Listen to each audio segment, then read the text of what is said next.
എന്താണ് ഈശോയ്ക്ക് നമ്മളെക്കുറിച്ചുള്ള ഹിതം, നമ്മുടെ ജീവിതത്തെക്കുറിച്ചുള്ള ഹിതം? നമ്മൾ പലപ്പോഴും ആരായെന്ന് ചോദിക്കുന്ന ഒരു ചോദ്യമാണ്, ദൈവഹിതം എന്താണ്? നമുക്ക് ഇന്ന് ആ ഒരു കാര്യം ഡിസ്കസ് ചെയ്യാം. ഈശോ ഇന്ന് നമ്മളോട് സംസാരിക്കും. ജെറമ്യാ 29:11 നമ്മൾ കാണുന്നുണ്ട്, ദൈവത്തിന് നമ്മളെക്കുറിച്ചൊരു പദ്ധതിയുണ്ട്. ഇങ്ങനെയൊന്ന് പറയാം, എന്നെക്കുറിച്ച് ദൈവത്തിനൊരു പദ്ധതിയുണ്ട്. അത് നല്ല പദ്ധതിയാണ്. ദൈവത്തിന് നമ്മളെക്കുറിച്ചുള്ള പദ്ധതി നല്ല പദ്ധതിയാണ്. അതെന്തുകൊണ്ടാണ് നമ്മളെ കുറിച്ചുള്ള പദ്ധതി നല്ല പദ്ധതിയാകുന്നത്? 1 പത്രോസ് 2:9 നമ്മൾ കാണുന്നു, നിങ്ങൾ തിരഞ്ഞെടുക്കപ്പെട്ടവരാണ്, ദൈവത്തിന്റെ വാത്സല്യ ഭാജനമാണ്. യേശുക്രിസ്തുവിൽ വിശ്വസിക്കുന്നവരാണോ? യേശുക്രിസ്തുവിൽ വിശ്വസിക്കുന്ന, യേശുവിനെ സ്വീകരിച്ച ഓരോ മക്കളെ നോക്കി ദൈവവചനം പറയുകയാണ്, നിങ്ങൾ ദൈവത്തിന്റെ തിരഞ്ഞെടുക്കപ്പെട്ടവരാണ്, വാത്സല്യ ഭാജനമാണ്. നമ്മൾ തന്നെ നമ്മളോട് പറയണം, ദൈവം എന്നെ ഇങ്ങനെ കാണുന്നത്, വചനത്തിൽ അങ്ങനെ രേഖപ്പെടുത്തിയിരിക്കുന്നത്. രാജകീയ പുരോഹിത ഗണമാണ്, രാജകീയ പുരോഹിതരാണ്. അപ്പൊ രാജകീയ പുരോഹിതരെ ശുശ്രൂഷ ചെയ്യുന്നവരാണ് ശുശ്രൂഷ പൗരോഹിതത്തിലുള്ളവർ, ശുശ്രൂഷ ചെയ്യുന്നവർ ദൈവത്തിന്റെ വിശുദ്ധ ജനതയാണ്. അപ്പം നമ്മളെക്കുറിച്ച് ദൈവത്തിനൊരു പദ്ധതിയുണ്ട്. അത് നാശത്തിനല്ല, ക്ഷേമത്തിനുള്ള പദ്ധതിയാണെന്നാണ് ജെറമ്യാ പ്രവാചകനിലൂടെ ജെറമ്യാ 29:11 നമ്മൾ കാണുന്നത്. അപ്പം നമ്മൾ അറ്റ് ദ മൊമെന്റ് ഈശോയ്ക്ക് നമ്മളെക്കുറിച്ചുള്ള ഹിതം എന്താ, പദ്ധതി ഉണ്ടെന്ന് നമ്മൾ മനസ്സിലാക്കിയിരിക്കുന്നു. ഇനി ആ പദ്ധതി നടക്കാൻ നമ്മൾ എന്താ ചെയ്യേണ്ടത്, അല്ലെങ്കിൽ അതെങ്ങനെ മനസ്സിലാകുന്നേ, ആരെ നമ്മളെ സഹായിക്കുന്നേ, എങ്ങനെ ദൈവം ആ വിഷയത്തിൽ നമുക്ക് വേണ്ടി ഇടപെടും, എപ്പോഴെങ്ങനെ സംഭവിക്കും? നമുക്കിങ്ങനെ ചോദ്യം, എപ്പോൾ എങ്ങനെ സംഭവിക്കും, എപ്പോഴാണ് നടക്കുന്നത്, എങ്ങനെയാണ് നടക്കുന്നത്? ദൈവം നമ്മളോട് ഈ മൊമെന്റിൽ ഇന്ന് നമ്മളോട് എന്താ ആവശ്യപ്പെടുന്നത്? ഇന്ന് ചിലപ്പോൾ ഒരുപാട് ഭാരമായിരിക്കും, നാളെ ഇതെങ്ങനെ നടക്കും, എങ്ങനെ സംഭവിക്കും എന്നൊക്കെ ഓർത്ത് നമ്മൾ ഭാരപ്പെട്ടിരിക്കുമ്പോൾ ഇന്ന് ദൈവത്തിന് നമുക്ക് നൽകാൻ ഒരു മെസ്സേജ് ഉണ്ട് ഈ ഒരു വിഷയത്തെ സംബന്ധിച്ച്. അപ്പോസ്തല പ്രവർത്തനം 1-ാം അധ്യായം 6 മുതലുള്ള വാക്യങ്ങളിൽ ഒരു ചോദ്യം കർത്താവിനോട് അപ്പോസ്തലന്മാർ ചോദിക്കുകയാണ്. ഒരുമിച്ച് കൂടി ഇരിക്കുമ്പോൾ അവർ അവനോട് ചോദിച്ചു, കർത്താവെ, അവിടുന്ന് ഇസ്രായേലിന് രാജ്യം പുനഃസ്ഥാപിച്ച് നൽകുന്നത് ഇപ്പോഴാണോ? ഒരു ചോദ്യമുണ്ട്, ചോദ്യചിഹ്നം ആ വചനത്തിലുണ്ട്. ഇപ്പോഴാണോ? എപ്പോഴാ? ഉദ്ധാനം ചെയ്ത യേശു ഇനി ഇപ്പോഴാണോ ഇത് നടക്കാൻ വേണ്ടി പോകുന്നത്? കർത്താവ് ക്രൂശിൽ സകലതും പൂർത്തീകരിച്ചു. ഇന്ന് ദൈവം നമുക്ക് അനുകൂലമായിട്ടുണ്ട്, അല്ലേ?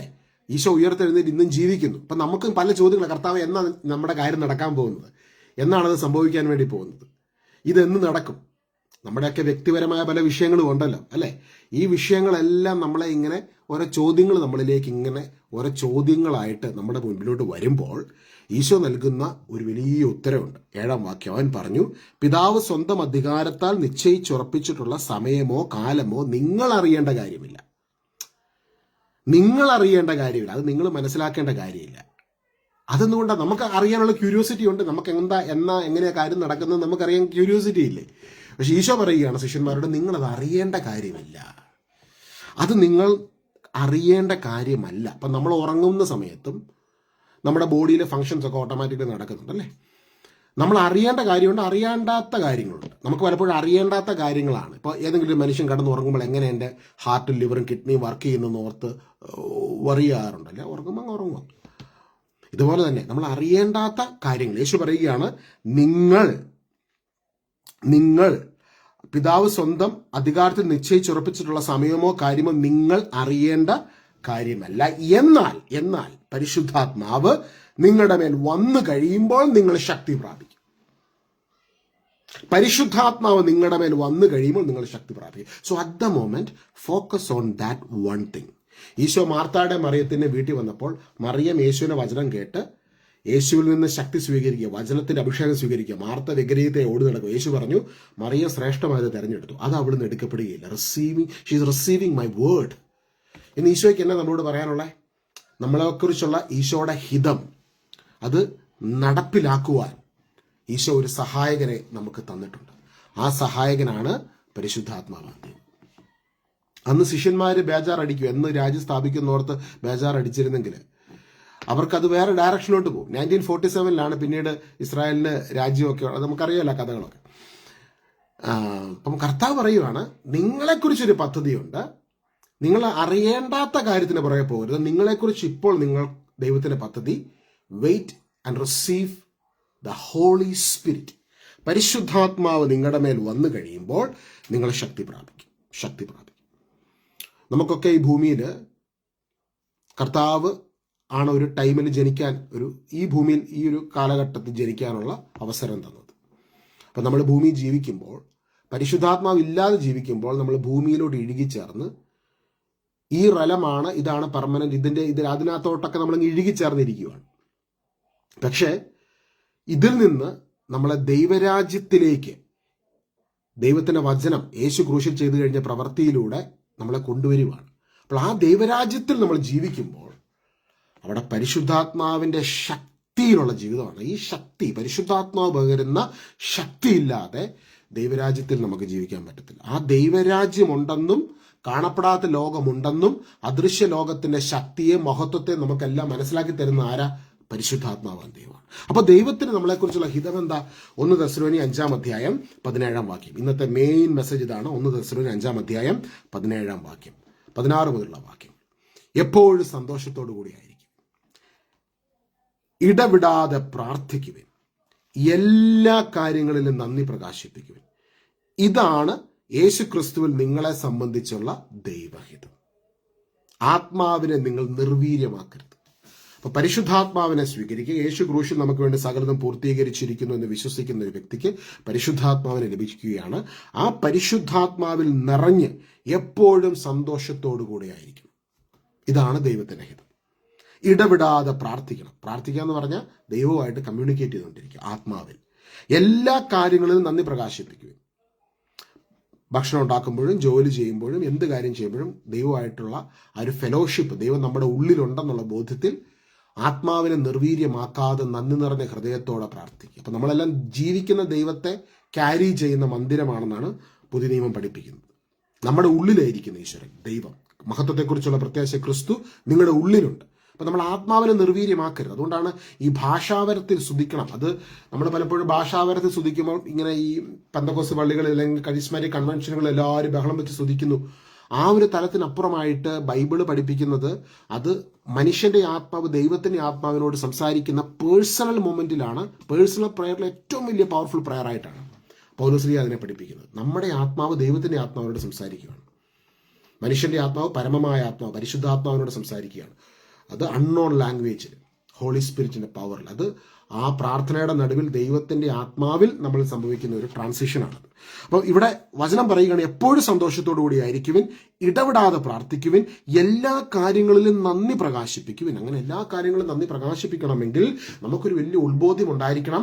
ഇന്ന് കാണുന്ന ഈ റലത്തിനും അപ്പുറമായൊരു റലമുണ്ട്, ഒരു ദൈവരാജ്യമുണ്ട്, ഒരു സ്വർഗമുണ്ട്, അവിടെ ഒരു രാജാവുണ്ട്. അപ്പൊ നമ്മൾ യേശുവിനെ എല്ലാ സാഹചര്യങ്ങളിലും സ്വർഗത്തിൽ സകലത്തിനെയും അടക്കി വാഴുന്ന, സ്വർഗത്തിനെ ഭൂമിയുടെയും അധിപനായ ഏകരക്ഷകനായ കുരിശിൽ നമുക്ക് വേണ്ടി സകലതും പൂർത്തീകരിച്ച യേശുവിനെ നമ്മൾ അതിന്റെ മധ്യേ കാണണം. ഹല്ലേലൂയ. അപ്പൊ സഹനത്തിന്റെ മധ്യേ യേശുവിനെ കാണാൻ പറ്റുമോ? യേശുവിനെ കാണണം. അതിന്റെ നടുവിലോട്ട് യേശു ഇറങ്ങി വരികയാണ്.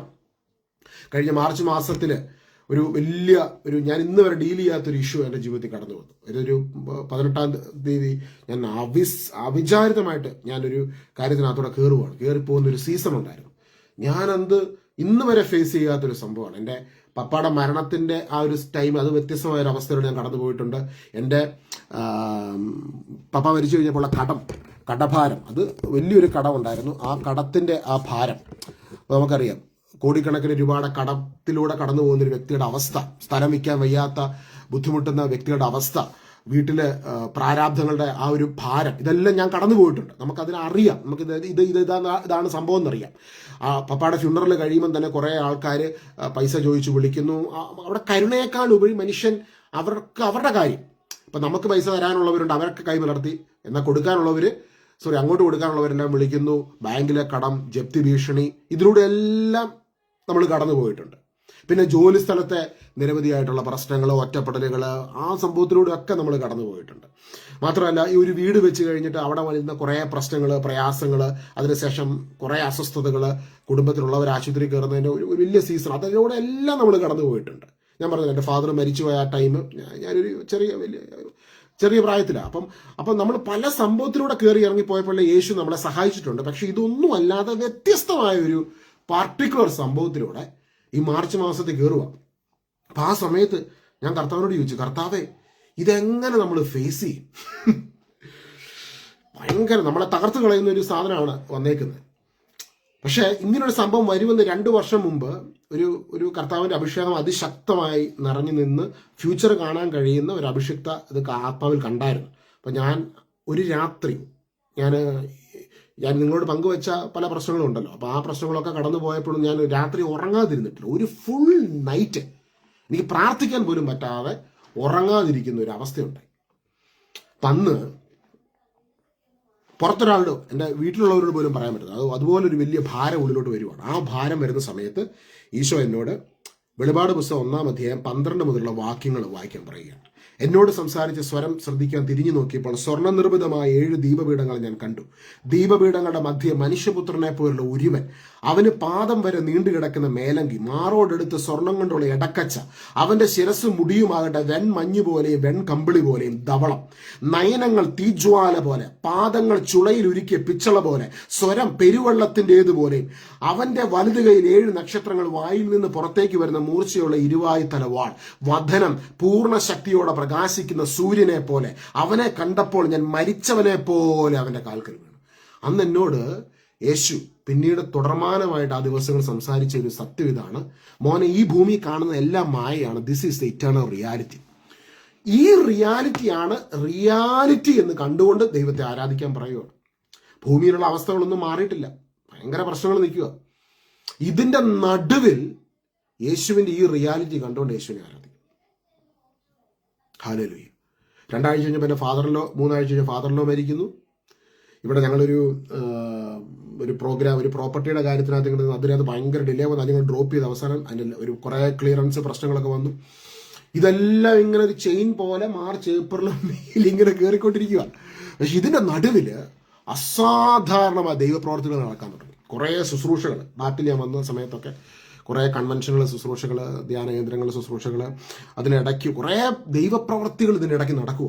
അപ്പം ആ ദൈവപ്രവർത്തികൾ കണ്ടുകൊണ്ടിരിക്കുമ്പോൾ യേശു എന്നോട് വീണ്ടും വീണ്ടും പറയുന്ന ഒരേ ഒരു കാര്യം ഇതായിരുന്നു: ഞാൻ ഉയർത്തെഴുന്നേറ്റ് ഇന്നും ജീവിക്കുന്നു. ഹല്ലേലൂയ. പറഞ്ഞ എൻ്റെ യേശു ഉയർത്തെഴുന്നേറ്റ് ഇന്നും ജീവിക്കുന്നു. അപ്പം ദൈവപ്രവൃത്തി നമ്മൾ കാണണമെങ്കിൽ, ദൈവപ്രവൃത്തി നമ്മൾ അനുഭവിക്കണമെങ്കിൽ, ഇന്ന് നമ്മൾ കടന്നു പോകുന്ന പ്രശ്നങ്ങൾക്കും പ്രതിസന്ധികൾക്കും നടുവിൽ ഉയർത്തെഴുന്നേറ്റ് ഇന്നും ജീവിക്കുന്ന യേശുവിനെ നമ്മൾ കാണണം. ഹല്ലേലൂയ. ഉയർത്തെഴുന്നേറ്റ് ഇന്നും ജീവിക്കുന്ന യേശു. പറഞ്ഞു, ഉയർത്തെഴുന്നേറ്റ് യേശു ഇന്നും ജീവിക്കുന്നു, ഇന്നും ജീവിക്കുന്നു.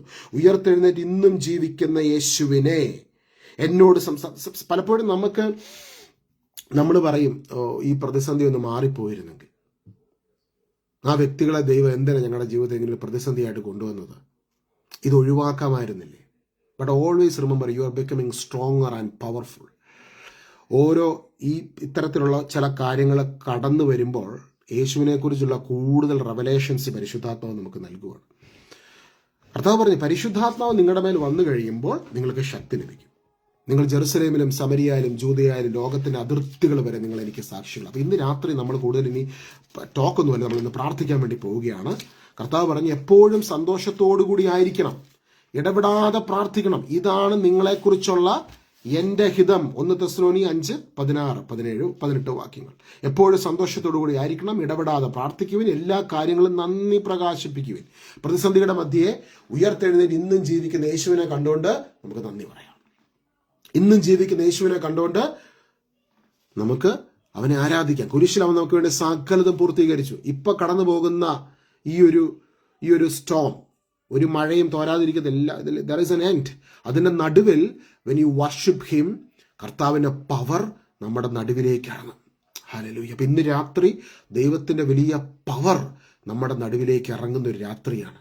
ഹോളി സ്പിരിറ്റ് നിങ്ങളുടെ മേൽ വന്നു കഴിയുമ്പോൾ നിങ്ങൾക്ക് ശക്തി ലഭിക്കും.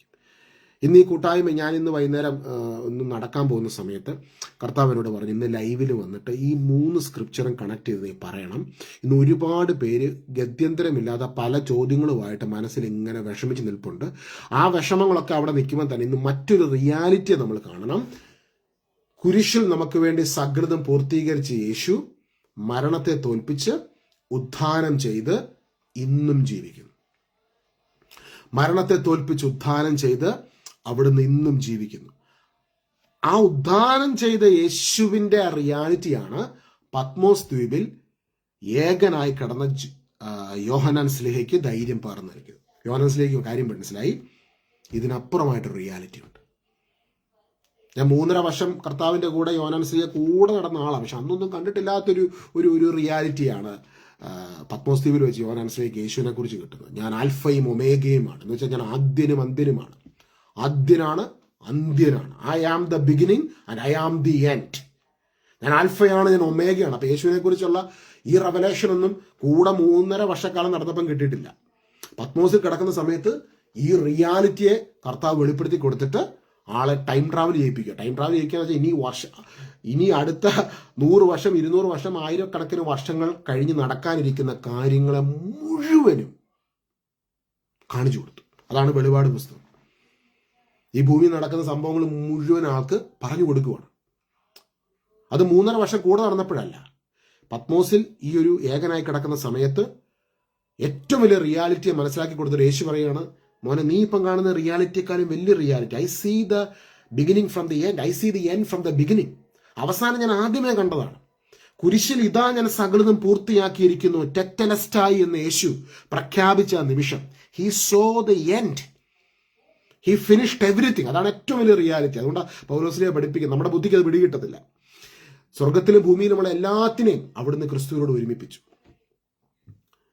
നമ്മൾ എൻഡ് എന്ന് പറയുന്ന ജഡ്ജ്മെന്റ് എന്നൊക്കെ പറയുന്ന സംഭവങ്ങൾ പോലും സകലതും കുരിശിലെ ബലിയിൽ, everything was finished on the cross, every single thing. നിങ്ങൾക്ക് വേണ്ട, ഇപ്പം കൂടുതലും നമ്മൾ ചിന്തിക്കണം, നിങ്ങൾക്ക് വേണ്ട, എനിക്ക് വേണ്ട, നമുക്ക് വേണ്ടത് സകലതും ക്രൂശിൽ യേശു പൂർത്തീകരിച്ചിട്ടുണ്ട്.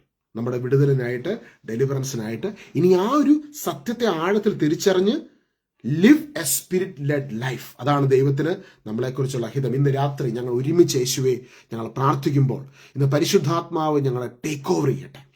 നമ്മുടെ ജീവിതത്തിലെ എല്ലാ മേഖലകളിലേക്കും പരിശുദ്ധാത്മാവിൻ്റെ ഒരു ഇൻവേഷൻ, ടേക്ക് ഓവർ ഉണ്ടാകുന്നതിന് വേണ്ടി പ്രാർത്ഥിക്കും. എല്ലാവരും സാധിക്കുന്നവരെല്ലാവരും പ്രാർത്ഥിച്ച നിമിഷം, നിങ്ങൾ ലോകത്തിലെ ഏത് ഭാഗത്തിരുന്നാണ് ഈ ലൈവ് ജോയിൻ ചെയ്യുന്നതെങ്കിലും ഇന്ന് നിങ്ങളെക്കുറിച്ചുള്ള ദൈവത്തിന്റെ ഹിതം ഇതാണ്. Let the Holy Spirit take over. പരിശുദ്ധാത്മാവിനെ നമ്മുടെ ജീവിതം ടേക്ക് ഓവർ ചെയ്യാൻ അനുവദിക്കുക. പരിശുദ്ധാത്മാവ് ഞങ്ങൾ പരസ്പരം പ്രാർത്ഥിക്കും. ഞങ്ങളുടെ എല്ലാവരുടെയും ജീവിതത്തെ പരിശുദ്ധാത്മാവ് ഇന്ന് ടേക്ക് ഓവർ ചെയ്യുന്ന ഒരു നൈറ്റായിട്ട് തീരട്ടെ. ടേക്ക് ഓവർ ചെയ്യുന്ന നൈറ്റ്, പരിശുദ്ധാത്മാവിൻ്റെ ടേക്ക് ഓവർ, ഹോളി സ്പിരിറ്റിന്റെ ടേക്ക് ഓവർ, ദൈവശക്തിയുടെ ഒരു ടേക്ക് ഓവർ, ദൈവാത്മാവിൻ്റെ ടേക്ക് ഓവർ ഇന്ന് ഞങ്ങളിൽ സംഭവിക്കട്ടെ. അന്ന് സിഹ്യോൻ മാളിക മുറിയിൽ അവരെല്ലാവരും ഒരുമിച്ച് കൂടിയിരിക്കുമ്പോൾ അവർ ഓരോരുത്തരുടെയും നടുവിലേക്ക് പരിശുദ്ധാത്മാവ് അഗ്നിജ്വാലകൾ പോലത്തെ നാവുകളായി ഓരോരുത്തരിലേക്കും ഇറങ്ങി വന്നപ്പോൾ they were filled. നമ്മൾ അങ്ങനെയാണ് കാണുന്നത്. അവർ ഫിൽഡായി. ഫിൽഡ് എന്ന് വെച്ചാൽ എന്താ? അവർ നിറഞ്ഞു. പരിശുദ്ധാത്മാവിൽ അവർ നിറഞ്ഞു. നമ്മൾ ഭക്ഷണം കഴിച്ച് നമുക്ക് തൃപ്തി വരുന്ന ഒരു സമയമുണ്ട് അല്ലേ? അതുപോലെ they were filled with the Holy Spirit. അവർ കംപ്ലീറ്റഡ് ആയി. ഒരു മനുഷ്യൻ കംപ്ലീറ്റഡ് ആകുന്നത് when they will get filled with the Holy Spirit. ആ മൊമെന്റിലാണ് അവിടെ അവന് യഥാർത്ഥ കംപ്ലീഷൻ അവന് കിട്ടുവാണ്. പണത്തിനോ ലോകത്തിനോ മറ്റൊന്നിനുമല്ല, ജഡത്തിനുമല്ല. The real completion the receives when you receive the Holy Spirit. ആ കംപ്ലീഷൻ കിട്ടിയ അവർ പിന്നീട് ജനങ്ങളെ ആ കംപ്ലീഷനിലേക്ക് നയിക്കുവാൻ പരിശുദ്ധാത്മാവ് എക്വിപ്പ് ചെയ്യണം. അതാണ് പുതിയ നിയമ ശുശ്രൂഷ. പരിശുദ്ധാത്മാവിന്റെ ശക്തിയിൽ നിറഞ്ഞ ശുശ്രൂഷ, പൗരോഹിത്യത്തിന്റെ ശുശ്രൂഷ. രാജകീയ പുരോഹിതന്മാരായ അനേകരെ അനേകർ ക്രിസ്തു ക്രൂശിൽ ചെയ്തു കഴിഞ്ഞ പ്രവൃത്തിയെ തിരിച്ചറിഞ്ഞ് ആ രാജകീയ പൗരോഹിത്യത്തിലേക്ക് അനേകരെ കരം പിടിച്ച് ഉയർത്തുവാണ്. ഇന്ന് പ്രാർത്ഥിക്കുന്ന നിമിഷം പരിശുദ്ധാത്മാവേ ഞങ്ങളെ എക്വിപ്പ് ചെയ്യുന്നതിനായി നന്ദി പറയുന്നു. ഓരോ മക്കളിലേക്കും, ഞങ്ങൾ ഓരോരുത്തരിലേക്കും ഇന്ന് ആത്മാവിന്റെ വലിയൊരു പകർച്ച കടന്നു വരാൻ ഇടയാകട്ടെ. സോണി അനീഷിനെ സമർപ്പിക്കുന്നു, ഷേർലി സക്കറിയെ സമർപ്പിക്കുന്നു, ലൂർദ് സേവ്യർ ഫ്രാൻസിനെ സമർപ്പിക്കുന്നു, ഗോപകുമാറിനെ സമർപ്പിക്കുന്നു. ലൈവിൽ ജോയിൻ ചെയ്യുന്ന, ഡിഫറെന്റ് പേജുകളിൽ ജോയിൻ ചെയ്യുന്ന, യൂട്യൂബിൽ ജോയിൻ ചെയ്യുന്ന എല്ലാവരെ സമർപ്പിക്കുന്നു. കർത്താവ് യേശുവേ, ആത്മാവിന്റെ അഭിഷേകം ഇന്ന് ഞങ്ങൾ ലോകത്തിന്റെ വിവിധ ഭാഗങ്ങളിൽ ഇരുന്ന് ഒരുമിച്ച് കൂടുന്ന പ്രാർത്ഥിക്കുന്ന ഈ മൊമെന്റിൽ എല്ലാവരിലേക്കും പരിശുദ്ധാത്മാവിന്റെ ശക്തി വർഷിക്കപ്പെടുന്നതിനായി നന്ദി പറയും. Thank you Holy Spirit. Thank you Jesus. Thank you Jesus. എല്ലാവരും പറഞ്ഞേ, ഇങ്ങനെ പറഞ്ഞേ, എൻ്റെ യേശുവേ, അവിടുന്ന് എനിക്ക് വേണ്ടി കുരിശിൽ പരിഹാര ബലിയായി തീർന്നുകൊണ്ട് എന്നെ നീതീകരിച്ചതിനായി നന്ദി. നമ്മൾ സ്റ്റെപ്പ് ബാക്ക് ചെയ്ത് ഈശോയ്ക്ക് പൂർണ്ണ മഹത്വം കൊടുക്കുക. അപ്പോൾ പരിശുദ്ധാത്മാവ് ടേക്ക് ഓവർ ചെയ്യും. നമ്മുടെ ജീവിതത്തിന് എല്ലാ മേഖലകളെയും Holy Spirit will take over ചെയ്യും. ദൈവത്തിന് ഏറ്റവും ഇഷ്ടം ആരെയാണ്? ദൈവത്തിന് ഏറ്റവും ഇഷ്ടം ആരെ? ശിശുക്കളായപ്പോലുള്ളവർ എൻ്റെ അടുക്കൽ വരട്ടെ, ദൈവരാജ്യം അവരെ പോലുള്ളവരുടേതാണ്. ശിശു സഹജമായ ഹൃദയം. നിങ്ങൾ ഏത് മതത്തിൽപ്പെട്ട വ്യക്തിയാണേലും, ഈ ചില മനുഷ്യർക്ക് മതസ്പിരിറ്റ് ഭയങ്കര കൂടുതലുണ്ടല്ലേ. പക്ഷെ ആ മതസ്പിരിറ്റ് കൂടുതലുള്ള ആൾക്കാരെ നമ്മൾ ശ്രദ്ധിച്ചറിയാം, അവരോട് നമ്മൾ ഡീൽ ചെയ്യുമ്പോൾ നമുക്ക് എപ്പോഴും ഒരു അസ്വസ്ഥതയോ ഫ്രിക്ഷനോ. കാരണം അവർക്ക് ദൈവത്തെ മനസ്സിലായിട്ടില്ല, അവരുടെ റിലീജിയസ് സ്പിരിറ്റ് ഉള്ളിലുണ്ട്. ദൈവത്തെ മനസ്സിലായിട്ടുള്ള ഒരു വ്യക്തിക്ക് എപ്പോഴും അവർക്ക് ഒരു ലൈറ്റ്നെസ് കാണും, ഒരു ശിശുസഹജമായ ഹൃദയമാണ്, നിഷ്കളങ്കതയാണ്, സ്നേഹമാണ്, ലൈറ്റാണ്. നമ്മൾ ഫ്രീ ആവും അവരോട് സംസാരിക്കുമ്പോൾ. അതാണ് സത്യം സ്വതന്ത്രമാക്കിയ ഒരു വ്യക്തിയെ നമ്മൾ അവരുമായിട്ട് ഡീൽ ചെയ്യുമ്പോൾ നമുക്ക് ആ ഒരു ഫ്രീഡം ഫീൽ ചെയ്യും. ഒരു ഫ്രിക്ഷൻ അല്ല, ഫ്രീഡമാണ്. പരിശുദ്ധാത്മാവിലൂടെ ഉള്ളൊരു വലിയ സാക്ഷാത്കാരം കിട്ടിയേക്കുക.